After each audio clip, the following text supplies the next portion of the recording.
Regarding the problem of evil, which many atheists use, do you think this is a strong argument? I think that the argument from evil is very powerful, and in fact, new versions continue to appear. I've developed a couple of new versions, new formulations of the argument from evil.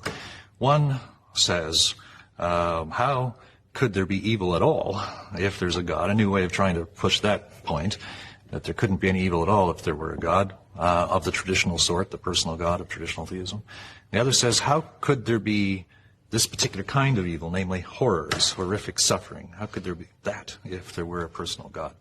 Let me start with the former. How could there be anything at all? The most ambitious way of going at this.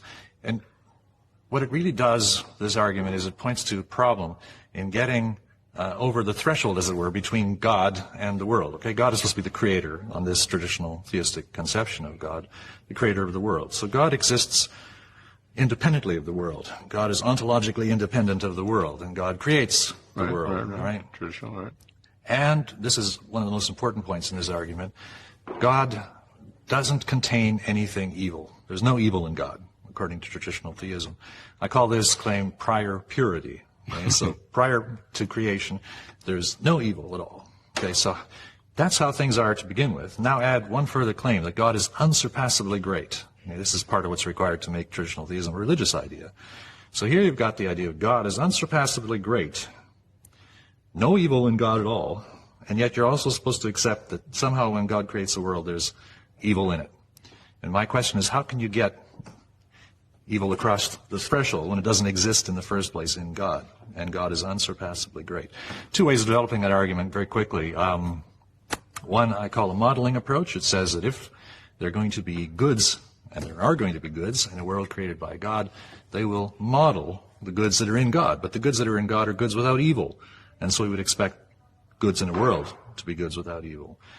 And the second approach is a motives approach. It says, what kind of motive might God have for creating a world? I mean, you might wonder why an unsurpassably great conscious being would want to create a world in the first place. But supposing that God does create a world, what motive might God have? Well, some have said, for example, this is one example, God creates in order to share the good, okay? So much great stuff in God, right? God is unsurpassable greatness. God wants to share this. All right. So God wants to share the good. But what is the good in God? Well, it's good without evil. So if God's going to share the good, what God is going to share is going to be good without evil. And so if there is good in the world, it's going to be good without evil. That's the Let me tell you my answer to that, Yeah. and I think it's an answer that would be rejected by most theologians. And that says that the only answer to your problem of evil, the only one, requires, at a minimum, that God create evil. And to say that God didn't create evil is to fall under the weight of the bus of your argument. So I have to have God to create evil. And then why does God create evil? Because it would be the only way that God could create beings with free will that will be of a certain character that is towards God's own being, and that it's impossible for God to create godlike beings without this. Now, I'm not saying that's true or that I believe it. What I am saying is those two It's not obviously answers. false, you think. Yeah, well, that's true, but I'm saying that's the only way to escape from your argument. Well, I think that when we value things like free will, and that's a very common sort of answer, and it's one that I have to take seriously in developing any new argument from evil, when we think about the value of such things as free will, and in relation to that, things like compassion, which one might freely cultivate, and so on, when we think about all these good things, we're thinking about what's most familiar to us in the world as we experience it. All right, but in doing philosophy of religion and thinking about what sort of world a God would create, we're starting from this idea about God and the commitments that a theist has with respect to that. And one of them is that God is unsurpassably great without any evil at all. In other words, prior to creation, there isn't anything like compassion in God. There couldn't be, because compassion presupposes that there's something bad in response to which you're being compassionate, right? So all these things that matter so much to us, that are so familiar to us from our experience, we tend to think that this must be of importance to God as well. We're sort of arguing from the bottom up. We're coming from our experience and putting this on God. I'm suggesting we start the other way around. We start with the idea of God, and we think now, if there really were a being that was unsurpassably great, okay, without any evil at all, well, then it must be possible to have goods that are perhaps much greater than free will, much greater than compassion and so on, which model the higher goods in God that can get along without evil at all. Your second argument, Yes. the horror of Yeah, evil. that's right. I mean, you might reject the first argument. Suppose you do. I can focus then on very specific sorts of evil, in particular horrific suffering. And I can ask, how could there be horrific suffering, even if there's other evil? And this argument is based on a couple of considerations. One is what I call the unsurpassable empathy of God. God, considering the possibility of allowing horrific suffering or creating horrific suffering, if that's how you view this, is going to have to be able to know what it's like to experience that suffering, to have knowledge by acquaintance from the inside, as it were, of what it's like. It would be completely irresponsible to produce something like that otherwise, right? And God, in those circumstances, if there were this possibility of evil, would be infinitely compassionate. All right, so you combine infinite compassion with this knowledge about what it's like from the inside to suffer horrifically, and you get what I call unsurpassable empathy. All right, that's empathy. That's something that hasn't been emphasized by philosophers of religion.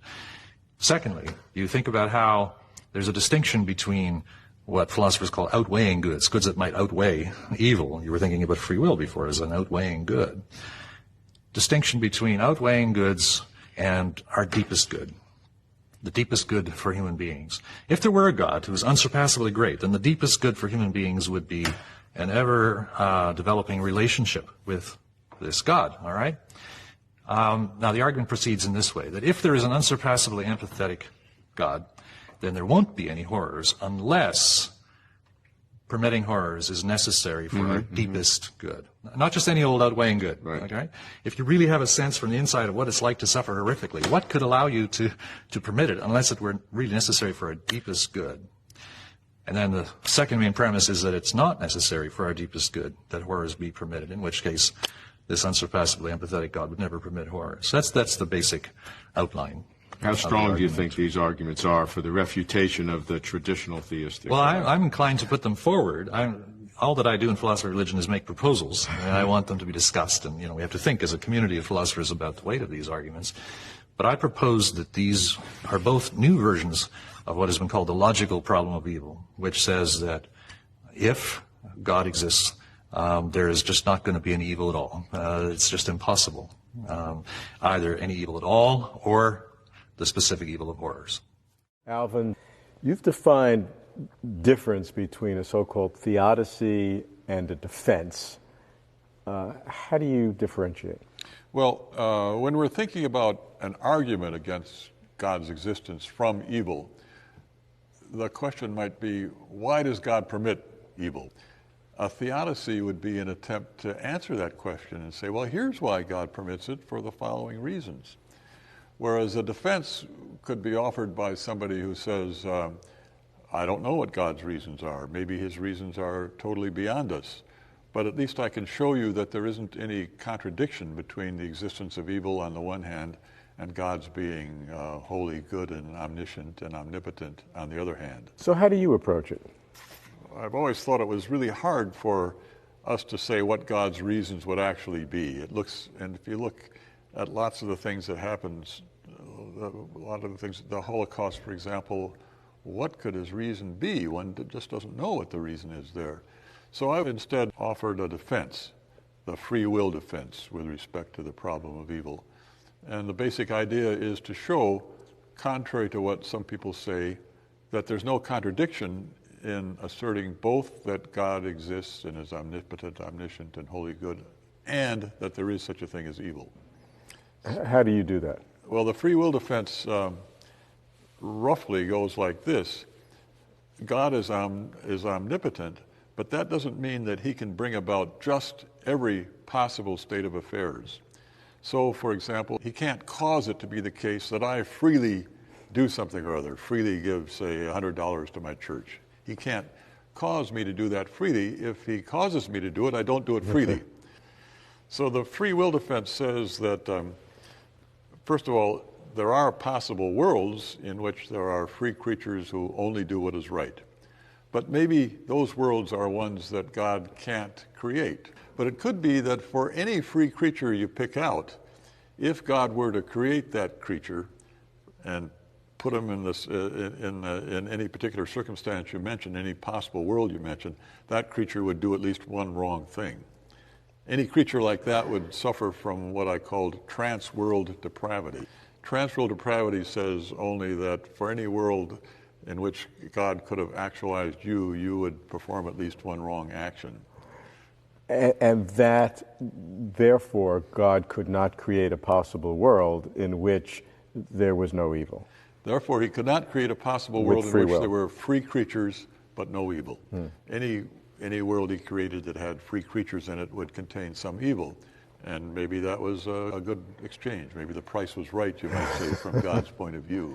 You and others have eliminated the logical requirement that if you have evil, then you have no God. But you've not dealt with the magnitude and the enormity. So probabilistically, there's probably no God, even though logically you cannot exclude the possibility. That's certainly, that's the way things have gone.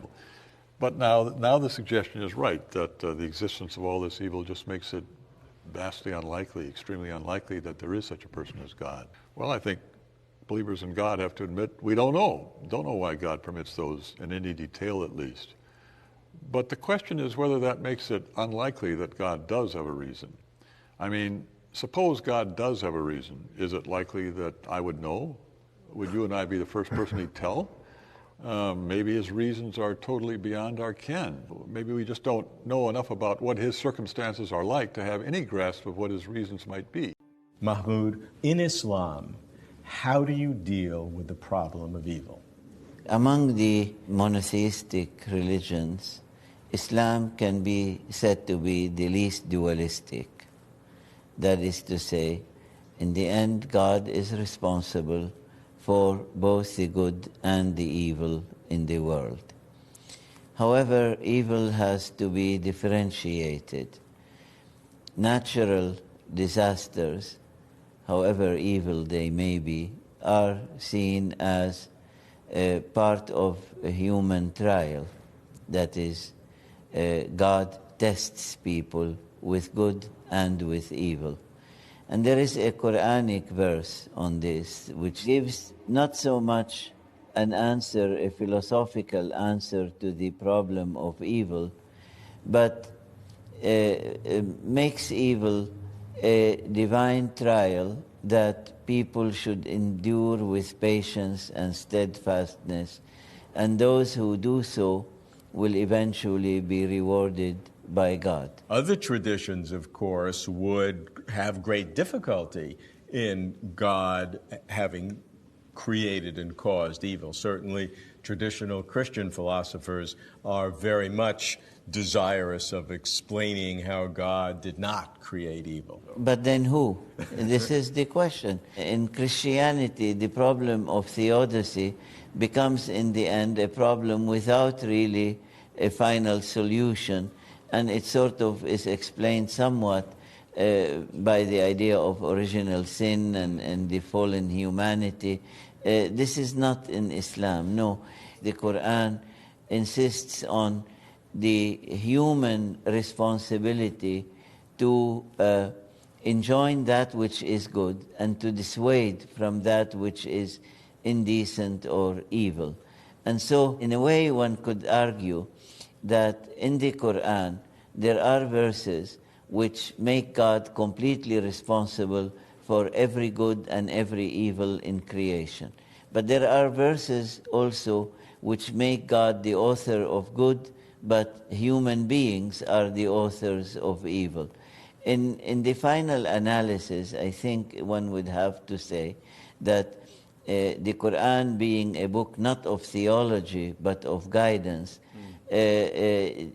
human beings are co-workers with God, and together they try to make this world a better world. There is one final point. Often natural evils become in the end a source of good. For instance, I try to do the best I can in life with my blindness. Blindness is an evil. I cannot deny it. But people, according to Islam, must thank God for all things, the good and the evil. And I'm often asked, do you thank God for your blindness? And I say, no. Why should I thank God for my blindness? I would like to enjoy visual art, nature, all these things that remain in the dark for me. But I thank God for the ability to deal with it.